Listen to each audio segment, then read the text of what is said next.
10 મિનિટના સમય ધડ પોતાનું વાંચવાનું શરૂ કરે તો ઈ વ્યક્તિ આગળથી આપણને એમ થાય કે આવા ધ્યેય વાળા હોય ને એટલે એને અત્યારે 10માની પરીક્ષા દીધી તો એને એમ લાગે કે 90 ઉપર માર્ક મેળવશે પણ એટલે એમ કે એનું તમે વસ્તુ જોવો તો એને જે તીવ્રતાથી કર્યું એ પ્રમાણેનું પરિણામ એને આવ્યું એમ આપણે આ અંદરની બાજુ જે તીવ્રતાથી જવું જોઈએ એ રીતે જાય તો પરિણામ આવે એટલે પરિણામ નથી એનું કારણ તીવ્રતા નથી અને પ્રાર્થના એ તમે જોવો ને તો આર્ટિફિશિયલ એટલે ખરેખર તમારો તમે એમ સવાલ કરો કે હું કોણ છું ભગવાન બતાવો પણ એ હું કોણની પ્યાસ જ ઊભી નથી થઈ હું કોણ છું હું કોણ એટલે શું ખબર છે આ ડેટાને પ્રકાશ કોણ કરે છે ડાયરેક્ટ રીતે આ મહર્ષિ રમણે કીધું અને તમે આ પ્રયોગ કરતા હો કે આ ડેટા તો બરાબર છે પણ ડેટાનો પ્રકાશ કોણ કરે છે ખબર પડતી નથી તો મહર્ષિ રમણે જે કીધું ને એ આ છે તમને એમ થાય ને કે પ્રકાશ કરનારની ખબર પડતી નથી પ્રકાશ કરનાર કોણ છે તો તમને જવાબ મળે પણ તમે એમ કે મહર્ષિ રમણે કીધું તમે એને તીવ્રતા છે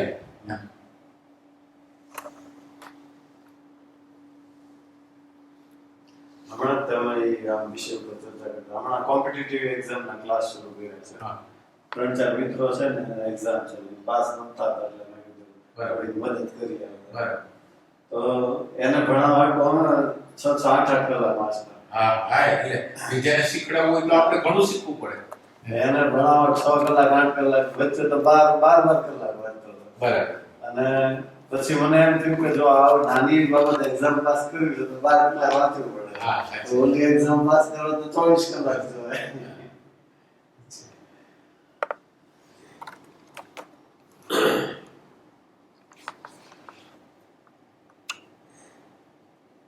અને ઈ થાય કે ઈ જે તૈયારી કરતા ને આજુબાજુ બધું વાતાવરણ એવું જ થઈ જાય હા એવા જાણવું પડે એવા જ વિચાર આવે ઈ ભાષામાં છે કે આ એવા ને પાછું આપણે અટાકે પાછું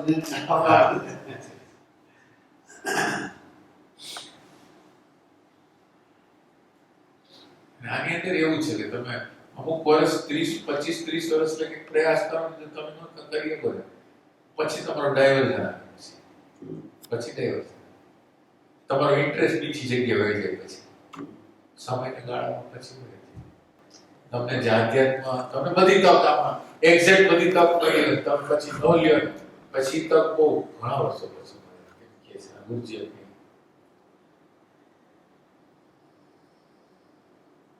એટલે જવા ન દેવી જોઈએ કાંઈ વર્ષમાં ભલે ને એટલે તમે એટલું બધું મટીરિયલ નો ભેગું કરો થોડું મટીરિયલ ભેગું કરો ને ખાલી અવેરનેસ થોડું મટીરિયલ ભેગું કરો તો એ તમારા માટે ઘણું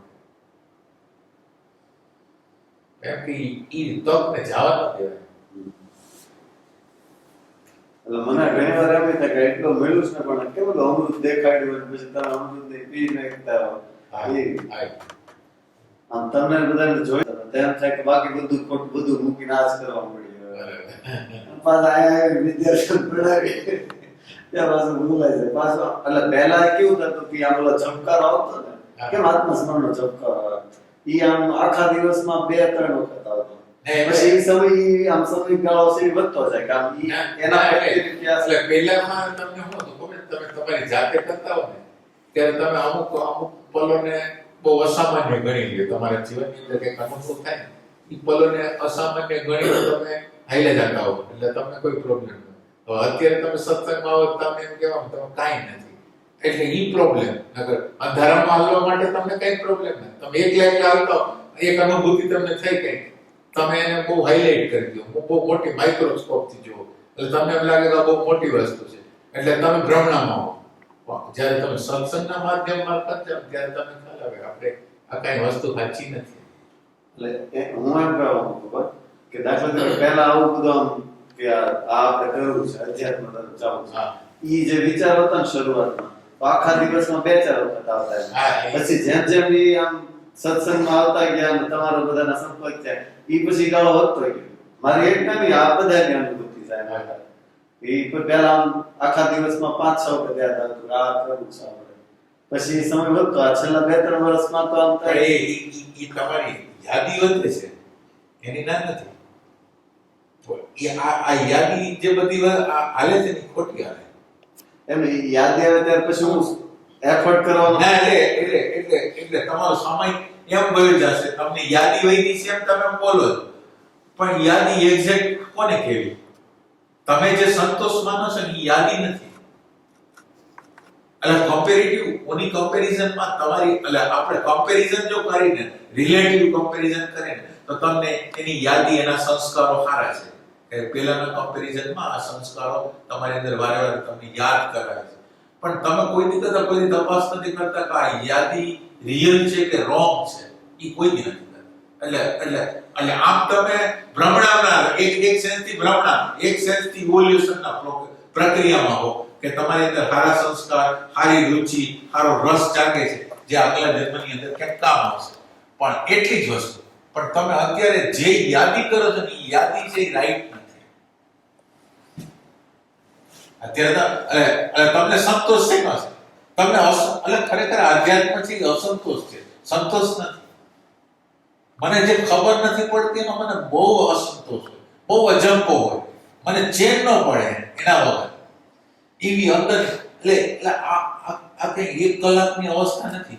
તમારા નિરંતર તમારું કેમ કોઈક વસ્તુ ખોવાઈ ગઈ હોય, તમારું પરમ પ્રિય કોઈ હોય ને કેમ ખોવાઈ ગયું હોય, તમે એના વગર રહી ન શકો એ અવસ્થા તમે નિરંતર હોય. જે સાધક હોય, સાચો સાધક હોય એની અંદર આ નિરંતર હોય. એના વગર નથી ગમતું, એના વગર નથી ગમતું, એના વગર નથી ગમતું. તું જ જોઈશ, તું જ જોઈશ, તું જ જોઈશ. આમ રિયલ અંદરથી માંગો. એટલે હમણાં રોડની કોલેજનો એનો વાત કરતા એટલે એને એક મુદ્દો એવો બતાવ્યો કે તમે આ જીવનની અંદર બાહ્ય જીવન જે જીવો છો ને, બાહ્ય જીવન તમે જે જીવો છો ને, બાહ્ય જીવનની અંદર તો કોઈને ખબર જ ન પડે કે તમારી અંદર હેતુઓ શું પડેલા છે. પણ બાહ્ય જીવન તમે જે સવારથી સાંજ લગી જીવન જીવતા હોય ને એની અંદર એક સૂર હોય. એટલે કામ ન હોય, ક્રોધ ન હોય, લોભ ન હોય, જે કંઈક રુચિ હોય પ્રમાણે. હવે ઈ આમ તમે કમાતા હો, ધમાતા હો, બધું કરતો હોય પણ અંદરમાં એક પ્રત્યેનું કોઈ આકર્ષણ હોય. એક પ્રત્યે તમે મરો ને એટલે મૃત્યુ પામો ને ત્યારે જે વસ્તુ નિરંતર તમારે અંદર નિરંતર રીતે નાદ રૂપે હોય ને એ જ વસ્તુ ન્યા રહે. તમે બહારથી જે કરેલી હોય એ ન હોય. બહારથી માનો તમે ધ્યાન કર્યું હોય ભજન, પણ અંદરમાં તમારી અંદર તીવ્ર રીતે કામ ના હોય કે આ વસ્તુ મળે તો તમે કર્યું હોય આખી જિંદગી ભગવાનનું નામ જ લીધું હોય પણ અંદર એવી તીવ્ર કામના એટલે તમે આખો દી જોવો ને તમે જોઈએ કે આ વસ્તુ મને અત્યારે એટલે આ આકર્ષે છે આ વસ્તુ. તો તમે જ્યારે મૃત્યુ પામો ને તો આ જે કરેલી વસ્તુ છે એની કામમાં આવે. તમે જે નિરંતર નાદ રૂપે તમારી અંદર હતી ને, અવાજ રૂપે જે હતી, નિરંતર કામના રૂપે હતી એ વસ્તુ નહીં આવે. એટલે ઈ વાત એટલે તમે સવારથી સાંજ લગીને ઈમાનદારીથી તમે વિચાર કરો કે સવારથી સાંજ લગીને તમને ખરેખર રસ, એક્ઝેક્ટ રસ શેમાં છે? ઈ રસ જે છે ને ઈ તમને તમારા જીવનમાં આગળ લઈ જશે. પણ તમને આપણે ઉપરની પેરીફરીમાં બધું ધ્યાન ભજન બધું કરીશું, અંદરથી એમ છે ગીધ કેમ ઉપર ઉડે અને એની નજર તો માંસ ઉપર હોય. એમ ભલે આપણે આ બધી વાત કરતા હોય પણ આમ આપણે અંદરથી શબ્દ, સ્પર્શ, રૂપ, રસ ની બહાર જ નથી નીકળતા. માન, મોટાઈ બધી વસ્તુ અંદર આ આપણી સાધના છે. એટલે મૂળ પરિણામ જે નથી આવતું એના અંદર નથી આવતું.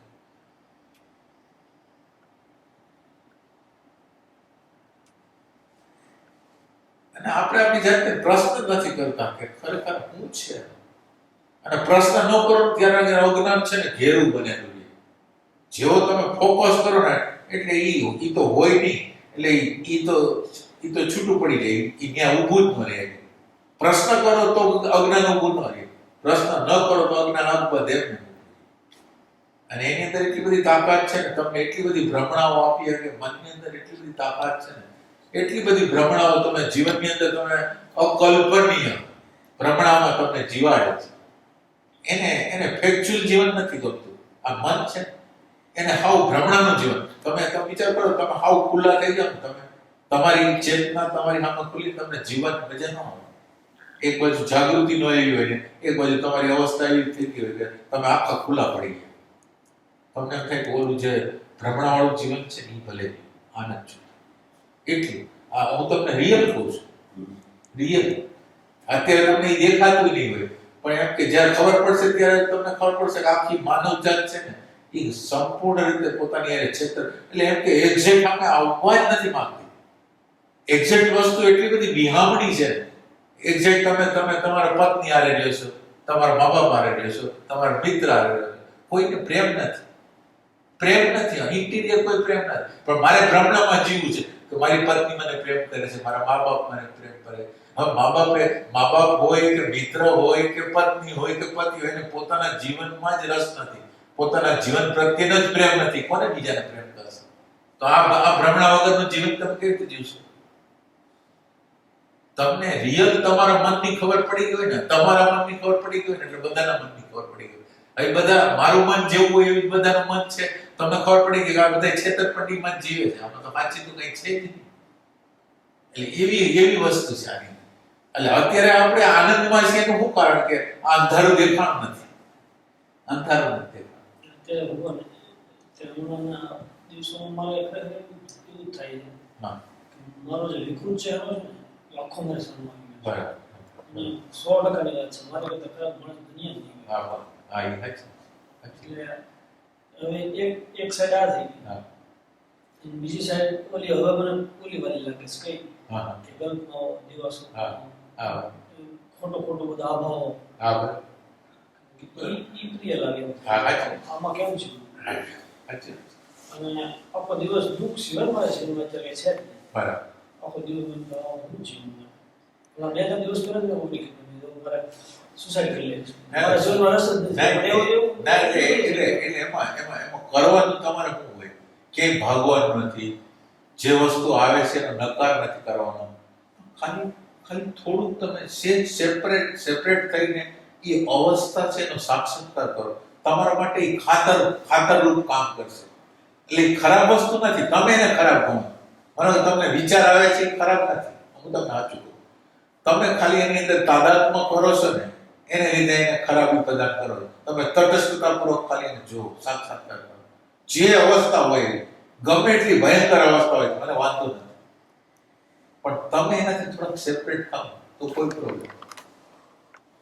એટલે અત્યારે આપણે તમે જોવો છો એ કેવી રીતે જોવો છો કે બીજા લોકો એમ કીધું છે આ વિચાર ખરાબ કહેવાય, આ વિચાર ખરાબ કહેવાય.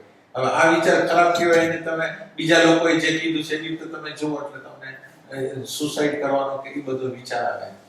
પણ ખરેખર એ છે એટલે જીવનની રિયાલિટી છે, આખી માનવ જાતની રિયાલિટી, તમારી રિયાલિટી નહીં, આખી માનવ જાતની રિયાલિટી. તમે એવી રીતે કામ કરશો ને, વ્યક્તિગત રીતે તમે કામ કરશો ને કે મારામાં આવું, એ તમારો ઈગો છે. આખી માનવ જાતમાં તમારી અંદર જે છે ને એ આખી માનવ જાતની અંદર છે. બોલો, સવાલ એ નથી. અને માણસ આ દેહની ઉપર જઈ કેમ નથી? આ દેહમાં જીવે છે, સેક્સમાં જીવે છે, દર રાત થાય છે સેક્સમાં જીવે છે. હવે તમે વિચાર કરો એ સેક્સમાં જીવે છે, આ દેહની અંદર જીવે છે, એટલે આમ જોશે તો સ્ત્રી લાગશે, આમ લાગશે તો પુરુષ લાગશે, સ્ત્રી પ્રત્યેનું કંઈક એટ્રેક્શન થશે. તો એ જીવનની હાવ રિયાલિટી છે. તમે મંદિરમાં જાઓ, મસ્જિદમાં જાઓ, સત્સંગમાં જાઓ, પણ તમારી દ્રષ્ટિની અંદર તમે જાઓ તો આ જ વસ્તુ મળશે, બીજી કઈ વસ્તુ નહીં. વસ્તુ તો આ જ છે. એટલે આને ખરાબ હારું ન ગણો. તમારી અગર એવી આવડત હોવી જોઈએ કે આ વસ્તુ બહાર નીકળે એને કેવી રીતે હું આનંદથી, સુખથી, સમજથી જોઈ આ આવડત જોઈએ.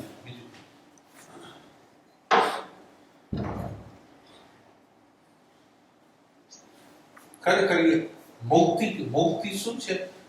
આ મુક્તિ છે તમારી અંતઃકરણની કોઈ પણ અવસ્થા હોય તમને અડે નહીં. તમને કોઈ પણ અવસ્થા હોય તમને આટલી હરખી અડે નહીં. એવું જ્ઞાન તમારે ઈ જ્ઞાન કઈ તમે ક્યાંક ભાગી જશો કે એવી રીતે નહીં થાય. અત્યારે આ ક્ષણે મારા અંદર એક વિચાર પ્રગટ થયો નથી, તમે સેપરેશન કેટલું કરીએ. આ મૌન છે, સાચું મૌન. જે તમારે સાચું મૌન જોઈએ છે મૌન આ છે કે તમારી અંદર અત્યારે કે આ ધ્યાનમાં બેઠા ત્યારે નહીં, અત્યારે તમારી અંદર વિચાર આવ્યો એ વિચારને જોવાની તાકાત તટસ્થતાપૂર્વક કોઈ પણ પ્રકારના જે ડેટા આપેલા છે એ દ્વારા નહીં. ખરાબ કોઈ વસ્તુ ખરાબ જ નથી, પછી ક્યાં સવાલ છે? એ રીતે જોવાની. એટલે આપણે છે ને આમ ઊંધા હાલી છે કે ઊંધા હાલી છે એટલે દાખલા તરીકે અત્યારે હું કરી નથી શકતો, મને અત્યારે કંઈક આવ્યું નથી શકતો એમ નહીં, મને અત્યારે ક્રોધ આવી ગયો, લોભ આવી ગયો, ઘૃણા આવી ગઈ, એટલે એમ થાય કે હવે હું એકાંતમાં જાઉં અને એકાંતમાં જઈને એવી સાધના કરું કે આ ક્રોધની સામે આવી ગયો. અત્યારે ન આવ્યા તમે ક્યારે નથી આવવા. આ ક્રોધ અત્યારે આવ્યો છે, ક્રોધની સામે અત્યારે જ આવી ગયો. જે વસ્તુ અત્યારે આવી છે ને આમાં અત્યારે જ આવી, અત્યારે નહીં આવો તો ક્યારે નહીં આવો. એટલે હવે તમારે કરવાનું શું છે? એકાંત છે એ આ જ એકાંત છે, બીજો કોઈ એકાંત નથી. આ બધા એકાંત કરે છે. એકાંત એટલે એ જે એક વસ્તુ જે આપણી અંદર એક વસ્તુ પડેલી છે ને સંપૂર્ણ રીતે પ્રગટ કરીને પ્રશ્નની સામું જોવું, એ એકાંત છે. તો એવું એકાંતમાં તો કોઈ જીવતું નથી. અને પછીનો જે રેફરન્સ જો તમારી અંદર આવે ને કે આ તો બહુ વર્ષોની સાધના પછી થાય કે એ કાંઈ નહીં, અત્યારે થશે તો અત્યારે નગર ક્યારે સમજાશે તો આટલું પણ આટલા અંશમાં પણ સમજાશે તો અત્યારે સમજાશે, પછી ક્યારે નહીં સમજાય.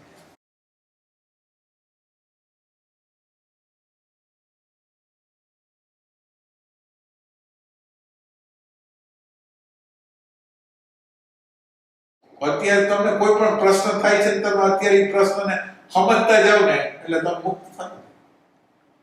એમ કે હું પછી કરીશ ને આમાં અત્યારે મારે થતું નથી, જો અત્યારે આવી ગયો હું એનાથી પ્રભાવિત થઈ ગયો અને મારાથી થતું નથી એમ નહીં. અત્યારે તમે કરી શકો છો, એનાથી ખાલી સેપરેટ કરવાનું છે, એ કરો. અત્યારે એને યોગ્ય રીતે જોઈ શકો ને એવું કંઈક કરો કે અત્યારે થોડોક સેપરેટ થઈને જુદા થઈને તમે જો આટલું. આ છે મૌન, આ છે એકાંત, આ છે નિર્વિચાર અવસ્થા. નિર્વિચાર અવસ્થા એટલે વિચાર નહીં એમ નહીં, વિચાર હોય તમને અડે નહીં, આ નિર્વિચાર અવસ્થા. વિચારને આપણે કઈ કાઢી નથી શકવાના, વિચાર તમને કઈ કરતા કઈ ઇફેક્ટ જ ના આપી શકે, તો પછી હવે તમે નિર્વિચાર જ કહો, શું વિચારવાના કહો? વિચાર આવે ગમે અને અંતઃકરણની ગમે એવી હલકી અવસ્થા થઈ જાય, તમને કોઈ પ્રોબ્લેમ જ નથી. એટલે સમજથી અણસમજથી નહીં. બીજા લોકો જેમ ભૌતિક લોકો હોય એને કોઈ પ્રોબ્લેમ નથી થતો એવી રીતે નહીં, તમને સમજ છે ને પ્રોબ્લેમ નથી.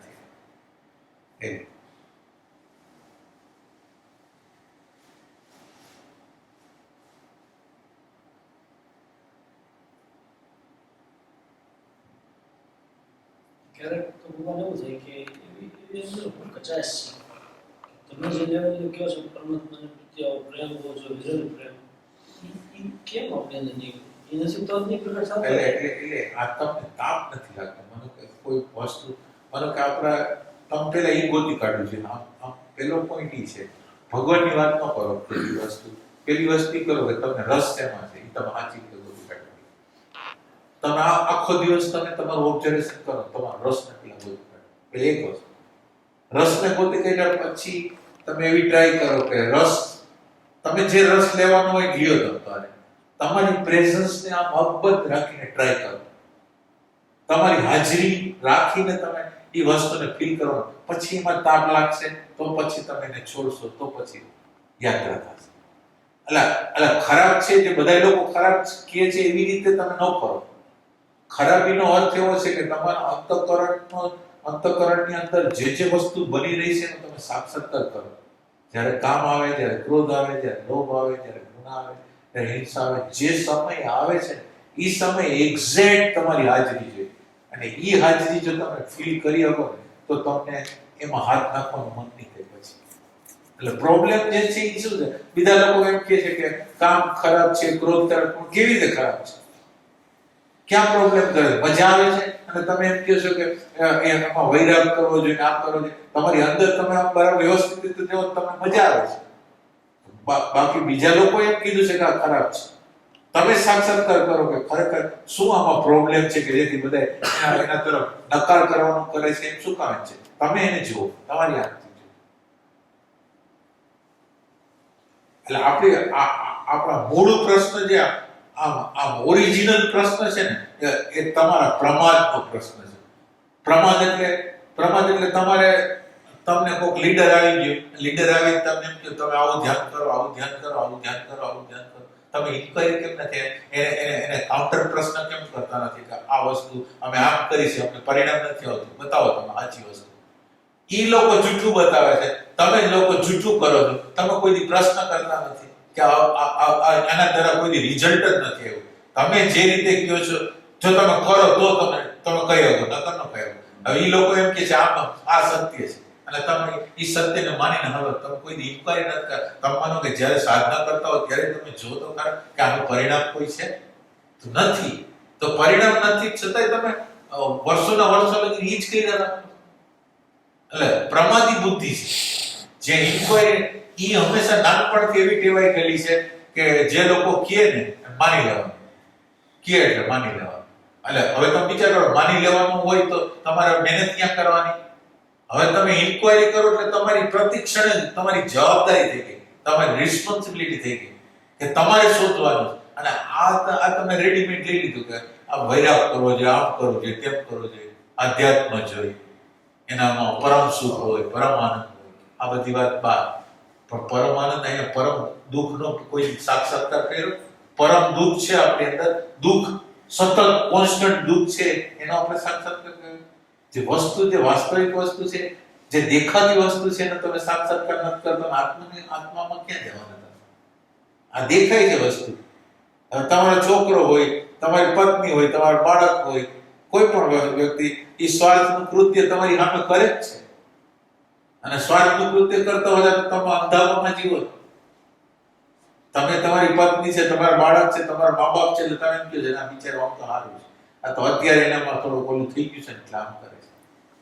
તો એમ કે આપણે હાવ ભ્રમણામાં એટલું બધું જીવવા માંગી છીએ ને, આપણે એટલા મહંત એમ કે આપણે ધૃતરાષ્ટ્રનું નામ બધાને દઈ છીએ, પણ ધૃતરાષ્ટ્ર આપણે જ છીએ. આપણા જીવનની અંદર શું ઘટના નથી ઘટતી?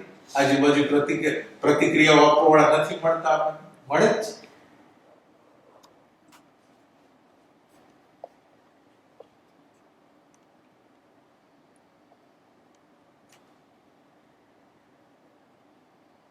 ભગવાનને મેળવવા કરતા દુઃખનો સાક્ષાત્કાર કરો ને.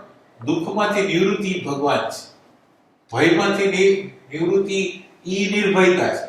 આપણને તો ભયનો સાક્ષાત્કાર નથી થતો, ક્રોધનો સાક્ષાત્કાર થતો નથી, સ્વાર્થનો સાક્ષાત્કાર થતો નથી, કોઈ સાક્ષાત્કાર થતા નથી. અને આપણે સીધો આત્મા જોઈએ છે. આત્માની કઈ જરૂર નથી. તમને જ્યાં પ્રોબ્લેમ થતો હોય એ પ્રોબ્લેમને દૂર કરો ને, એ જ આત્મા છે.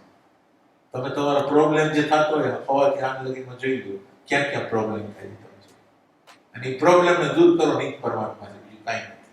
પરમાત્મા એટલે પરમાત્માને આપણને થાય પરમાત્મા એટલે કંઈક બીજી વસ્તુ છે. તમે જે શોધો છો એ જ છે. તમે શું શોધો છો? સુખ શોધો છો, શાશ્વત, તો એ જ ભગવાન છે. તમને અત્યારે દુઃખ થાય છે તો આ દુઃખને દૂર કરવાનો ઉપાય શું? આ સ્વાર્થને દૂર કરવાનો ઉપાય શું? એ ઉપાય કરો એટલે ભગવાન પડી ગયું. ભગવાન પાછળ જવાની કઈ જરૂર નથી. એ ભગવાન પાછળ અંદરનો જે પ્રકાશ ભગવાન છે ને, એને નિરંતર તમારી અંદર પ્રગટાવો. જે પ્રકાશ, જે દીવો છે ને અંદર, એ પ્રકાશની હાજરીમાં પ્રકૃતિને જો વેદી નાખીને તો સાક્ષાત્કાર થાય. એટલે પ્રકૃતિને જોતા નથી, ભગવાન કેવી રીતે મળતા? અત્યારે આ ક્ષણે કઈ ઘટના ઘટી રહી છે તો ખબર જ નથી પડતી શું બની ગયું છે.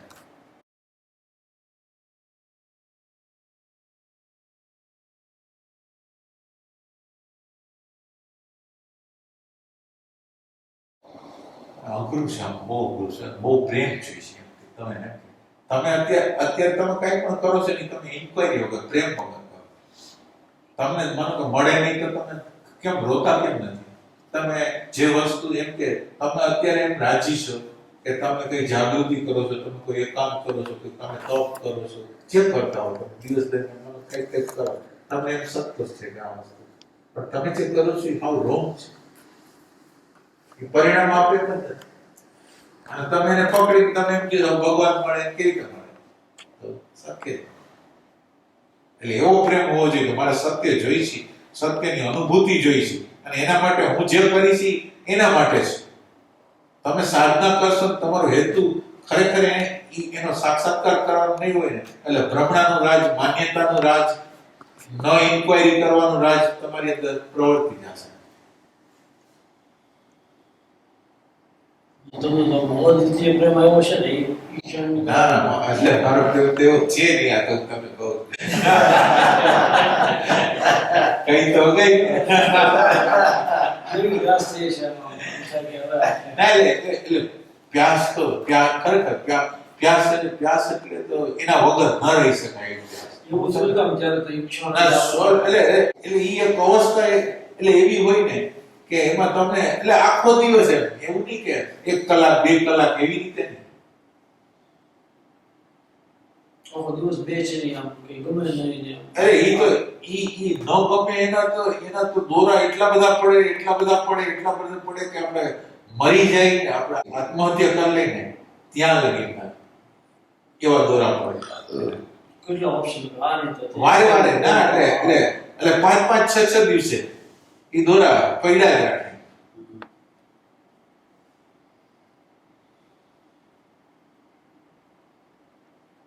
અને એ સિવાય એક ડર લાગતો. એ ડર એવો લાગતો કે આ બપોરે હું સુઈ જાઉં, નાનો હતો બપોરે સુઈ જાઉં ને તો મને જેવો ઉઠું ને એટલે મને એવો ડર લાગે ને કે મૃત્યુ આવી ગયું, મેં કંઈ કર્યું નથી. એટલે ઈ ભય જે ઘેરી ગયા ને, ભય એટલે જેવા ઊભા થયા ને એટલે સીધી વસ્તુ એવી થઈ ગઈ કે મૃત્યુ આવી ગયું છે એટલે કંઈ કર્યું જ નથી. એવો આમ પ્રેશર વાળો ભય આવે ને કે આપણે અંદરના રોહણા ઊભા થઈ જાય એવો ભય આવે. એ કેમ હતું એ ખબર નથી પણ ભય બહુ હતો કે આ મોત આવી ગયું છે ને હવે આપણને કંઈ મળ્યું નથી. એટલે તો ભગવાનની પરિસ્થિતિમાં શું કર્યું હે ત્યારે તમે પછી શું કરતા તમારું જોયું છે એટલે આમ સાધના તો ચાલુ જ હતી. સાધના તો કોઈ પ્રકારે ચાલુ હતી. સાધના તો અમુક ઉંમર થઈ હતી ને 7 વર્ષથી ઈ એની રીતે હલતું હતું.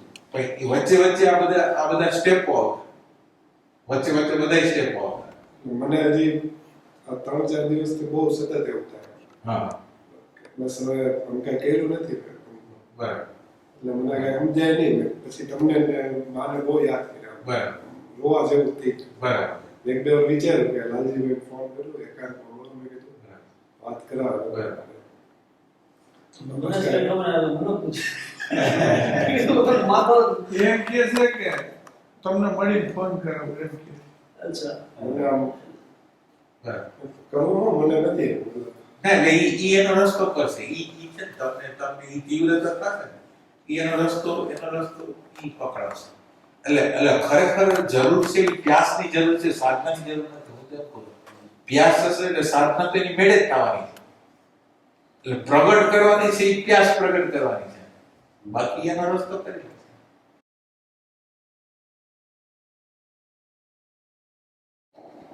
એટલે એવું તો આમ ખ્યાલ રાખે પણ એ આખો દી ન થાય. વચ્ચે આમ કે કેવો સમય આમ કે હમણાં 2000 હમણાં મરી જવા સમય કેવો ટૂંકો છે. ના એટલે વિચારની હું તમને જે કહું છું ને ઈ તો એટલે આમ વણ એટલે તમે એને સમજી શકો એટલે કે આમ ના. ઈ ત્યારે આમ આંખમાંથી આંવડા પડવા પડે બરાબર કે આ આપણે કઈ કર્યું જ નથી. એટલે જે નિરાશા થઈ જાય ને હાવ આમ એવી નિરાશા આવી જાય કે હવે આ શું થશે. પણ નિરાશા જે છે ને એ અહંકારની ન હોવી જોઈએ, પણ તમે અંદરના પ્યાસથી ઇન્ક્વાયરી કરો. પછી નિરાશા આવશે તો કામ થશે, પણ પેલા ઇન્ક્વાયરી સાચી કરો. બને કે તમારું હૃદય ખોટું હોય. એટલે કેમ આપણે સફળ આપણે જીવનની અંદર સફળ ન થતા હોય તો કેમ નિરાશ થઈ જાય, હતાશ થઈ જાય? એમ આ એક ધંધા જેવું જ છે આધ્યાત્મ. હવે તમે જે રીતે તમે ઈચ્છો છો એ રીતે થતું નથી. તમારો અહંકાર જે રીતે ઈચ્છે છે એ જ થતું નથી. એટલે તમે નિરાશ થાવ છો એ અહંકાર થશે. હવે માનો કે તમે નિરાશ થઈ ગયા, માની લો, પછી તમે શું કહી દો?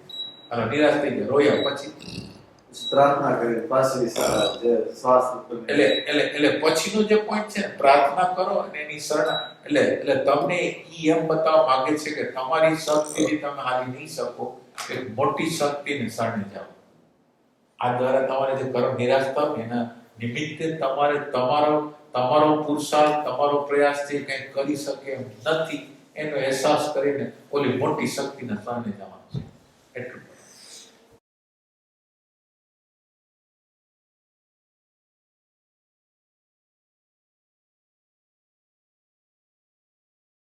એનાથી હાયરની વસ્તુ કહેવાનું અને એની પહેલાની વસ્તુ છે જ્ઞાન એટલે આખું કુદરતનો એક સહયોગ છે કે જે આત્મજ્ઞાનના રસ્તામાં અને ત્રીજી ભૂમિકામાંથી ચોથી ભૂમિકામાં જતા હોય એના માટેનો એક મજબૂત પાથ કહેવાય ને ઈ આ જ્ઞાન અને પાંચમી અવસ્થા પછીનો મજબૂત પાથ છે ને ઈ કૃષ્ણ ભક્તિ એટલે બે આ યુગના બહુ મોટા વ્યક્તિ કહેવાય.